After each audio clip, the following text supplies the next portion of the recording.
Hmm? Oh yeah.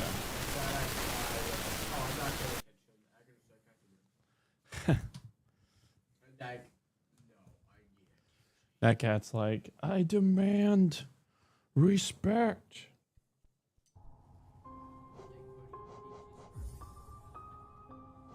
Mm-hmm.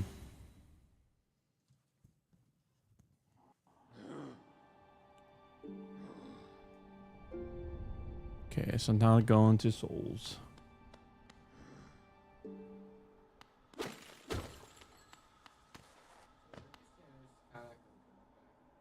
No, nothing like a roguelike. Yeah,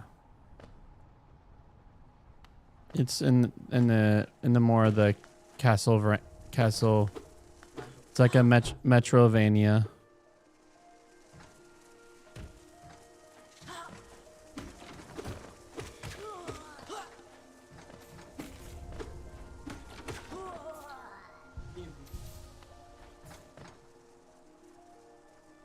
Okay, where am I?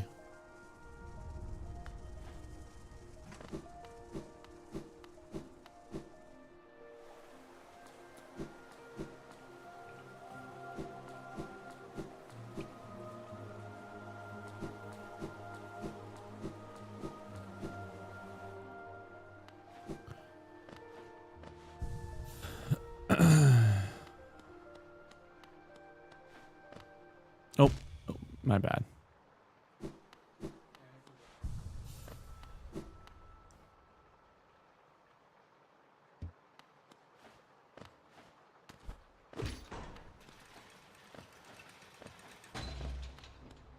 That's right. Give me a key.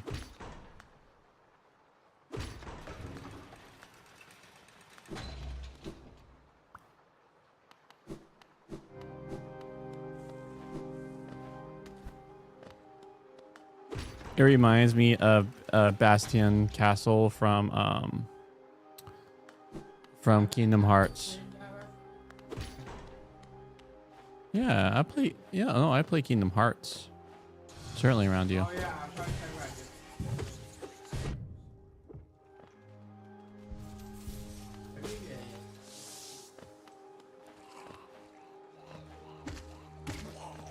Mm-hmm.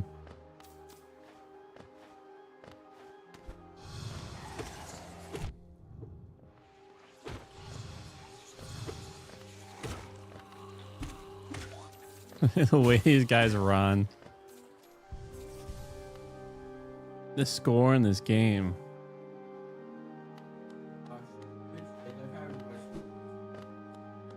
Yeah.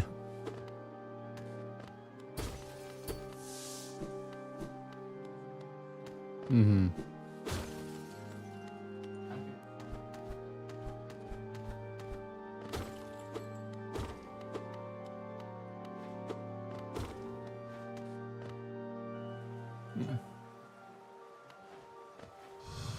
You know, to be honest, just really all I know is exploring the feats.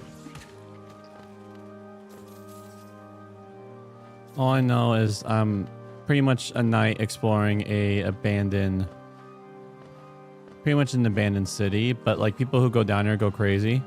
And there's like riches and glory for people who actually do explore it. But I mean, my guy has not gone mad yet, so. But here's all these things mad by whatever is missed down here that makes people cuckoo for Cocoa Puffs.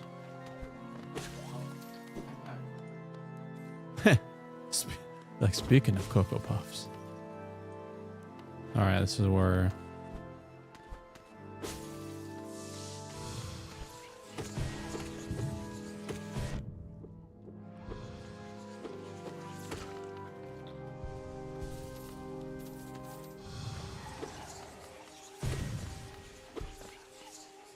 Why don't let him chase me over here? Chase me. Come on.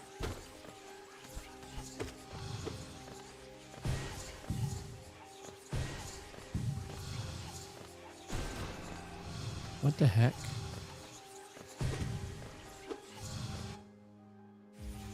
Oh my gosh, I can't do this. Wow.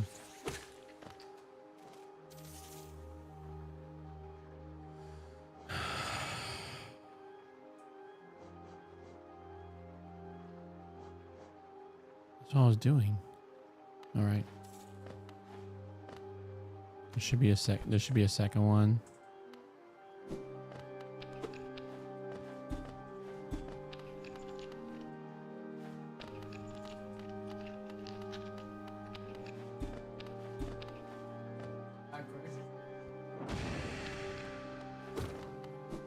Being buggy. Like it bugs. Mm-hmm. Wait. That's perfect. Mm-hmm.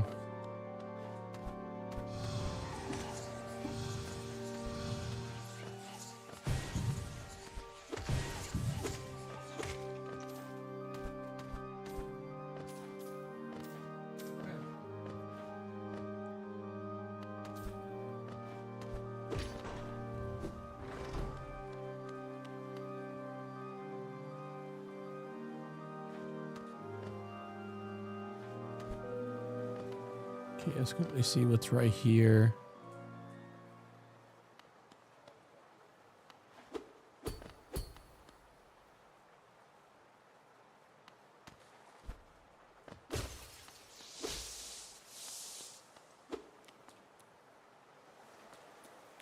This definitely screams boss fight. Oh! Hey!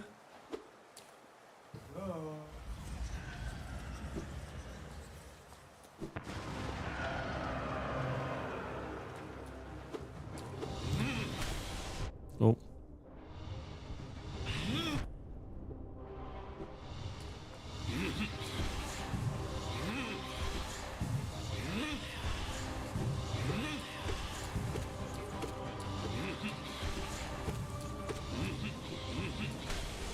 Oh my.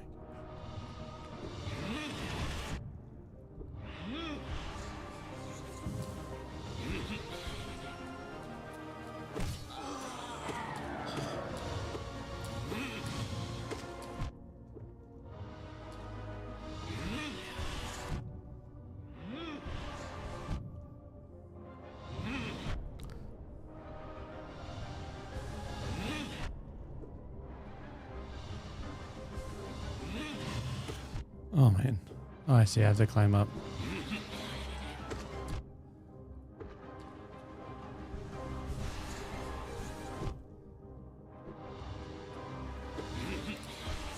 Oh man.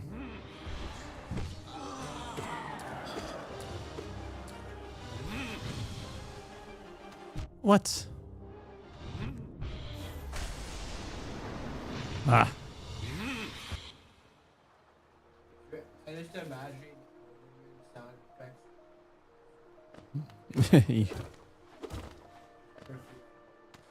Oh. All right, make sure I actually like the compass I'm not going to need against. And actually the gathering storm we're not going to need.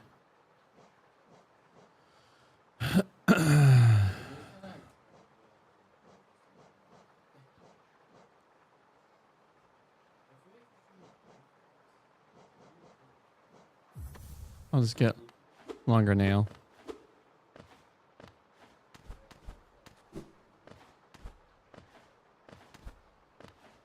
Oh. All right, we'll just. Here we go. Down.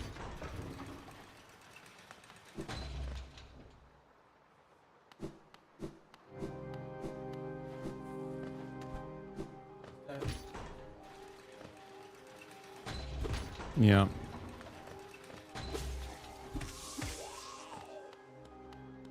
Dude, having all this reach is so cool.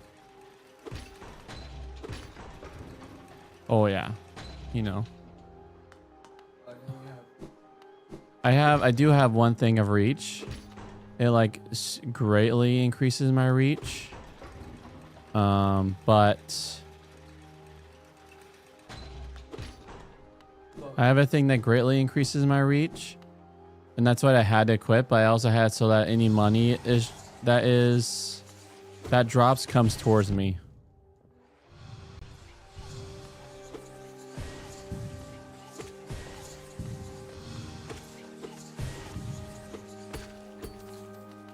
So like, have you noticed how the money just scatters?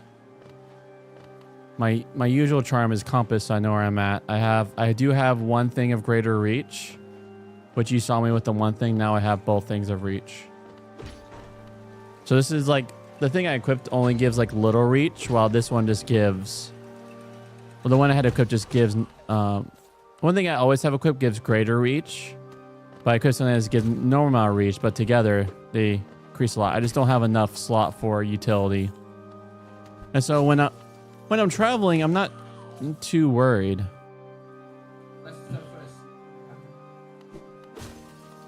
Well, I mean, I'm not too worried because like I recover fast enough. All right.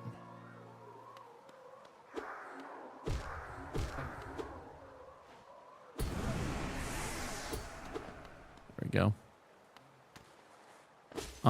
I've been working on it. You know, I might as well. There we go. All right, let's go, buddy.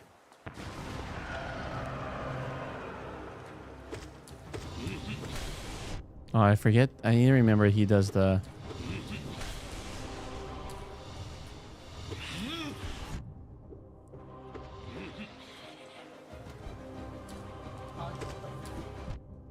No.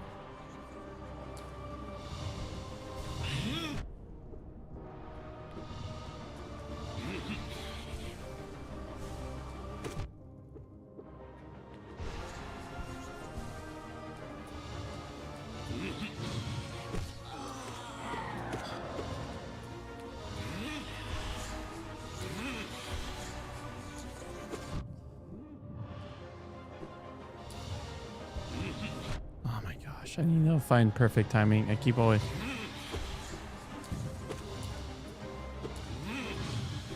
Oh man.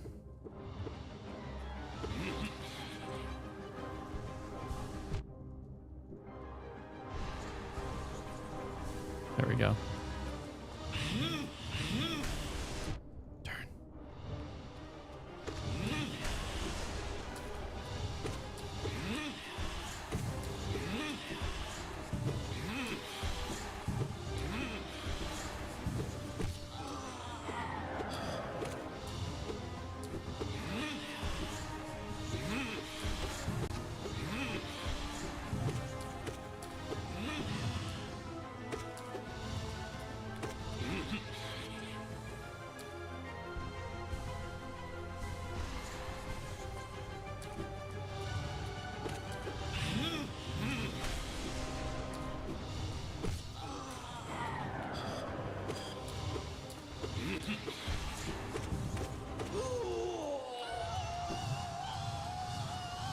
I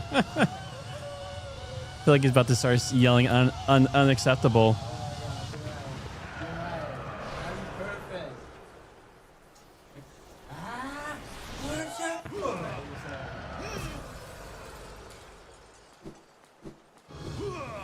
Stage 2, eh?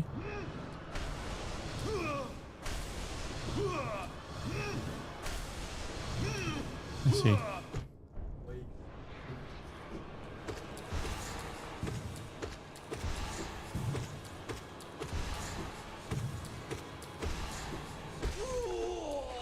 Can you just stay dead? I want to top off just in case. Oh, you got it. Yep.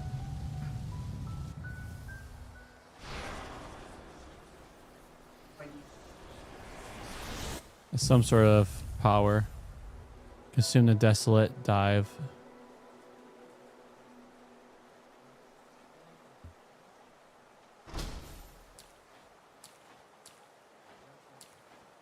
No, it should just happen naturally.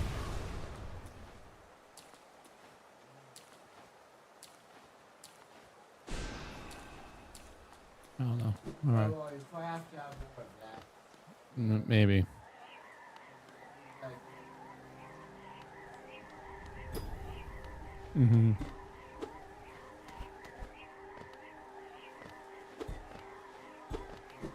Make sure I got everything here.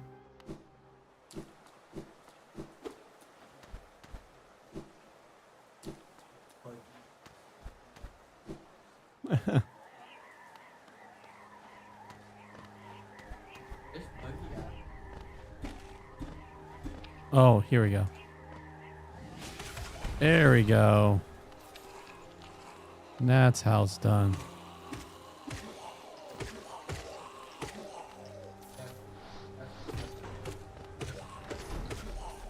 Let's top off now. Make sure when I hit it, I get my thing to automatically collect those. But yeah, I will be spending those when I can.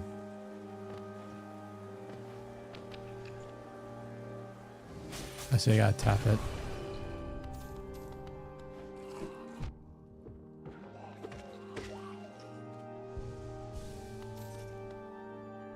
I see. That's how it is. Okay, I have to tap it. I keep actually holding it, and that's where... It seems like it's something.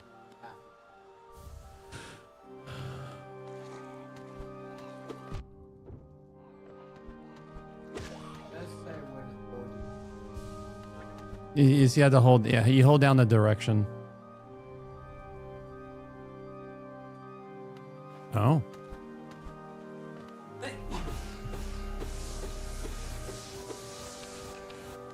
I say it's a pretty good combination of reward and challenging. Like, when you beat something, you feel like you earned it. There's like... I haven't run into anything where you could just cheese it, you know? Oop, oop, oop. So far, at least. And it's always nice to feel the progression of power. And you can say things like power overwhelming. Money. Mm-hmm.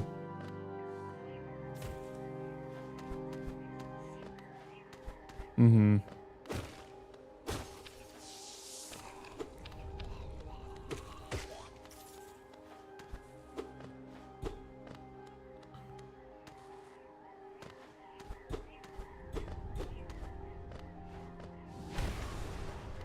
Huh.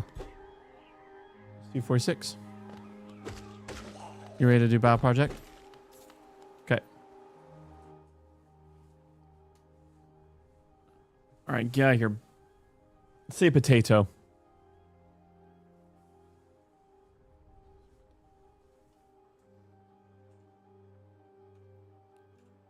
Say potato.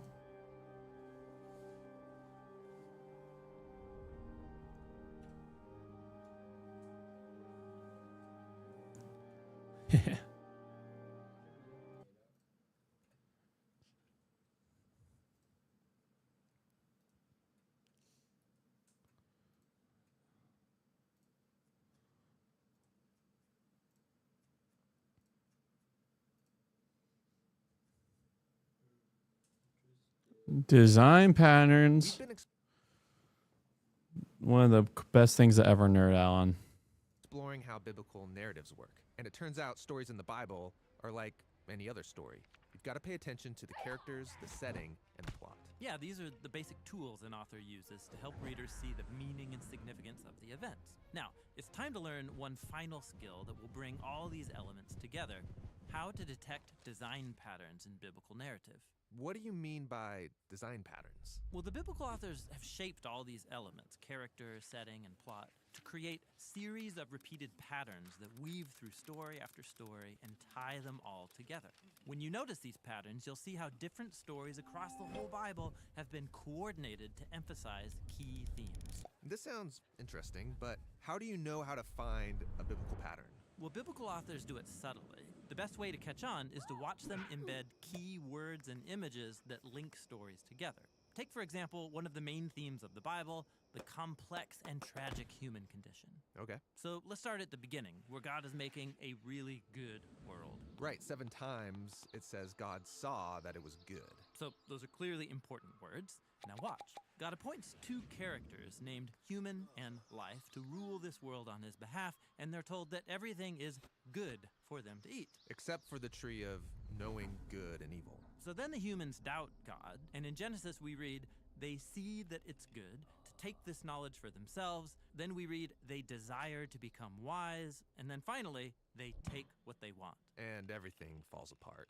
This story is about the human condition. And on its own, it's a really powerful story, but the biblical authors don't leave it there. They turn it into a pattern. It happens again with Abraham and Sarah. God brings them into the promised land, promises them a child. But they don't trust God, they get impatient, and we read the same words. They see their Egyptian slave, they take her and do what is good in their eyes.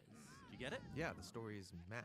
Then you get to Aaron at Mount Sinai, and we read how he sees and then takes the gold of the Israelites to make the golden calf. Or there's the story about Achan, who sees the gold of the Canaanites, he desires it and takes it for himself. This pattern highlights how one person's temptation can create suffering for many people. Exactly. It's just like the story of Saul, where we read that the Israelites see him.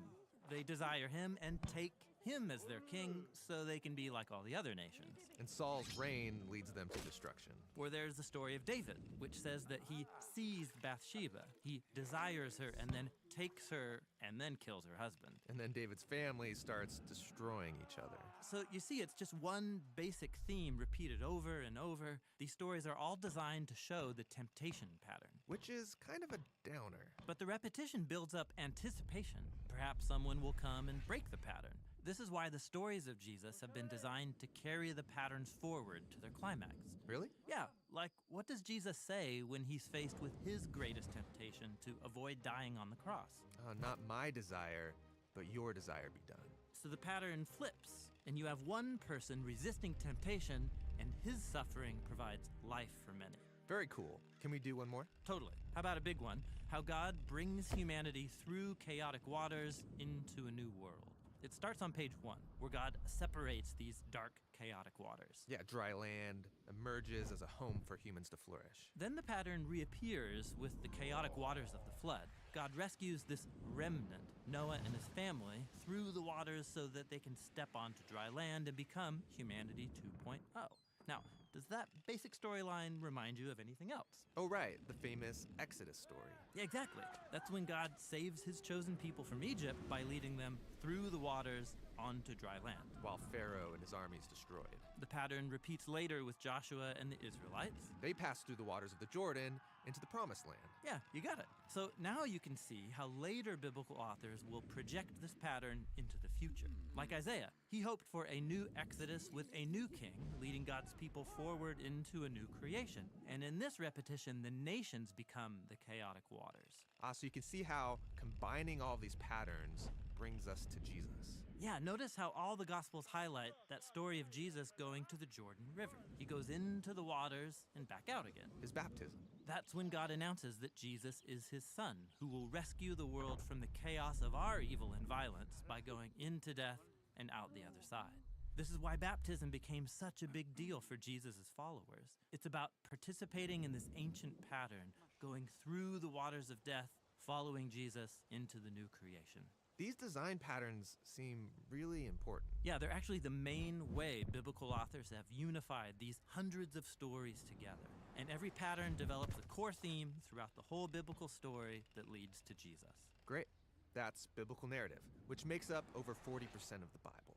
Now, another 30% is made up of ancient poetry. And learning to read biblical poetry is what we'll explore in the next videos.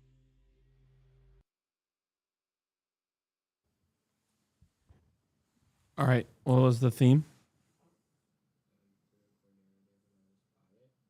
Biblical narrative and design pattern.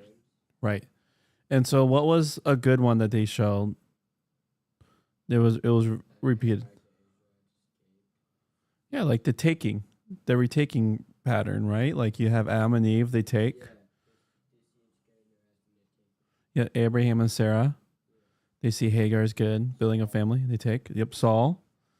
And so it's dealing with temptation. Then coming to Jesus, he breaks it, says, not my desire, but your desire alone. All right.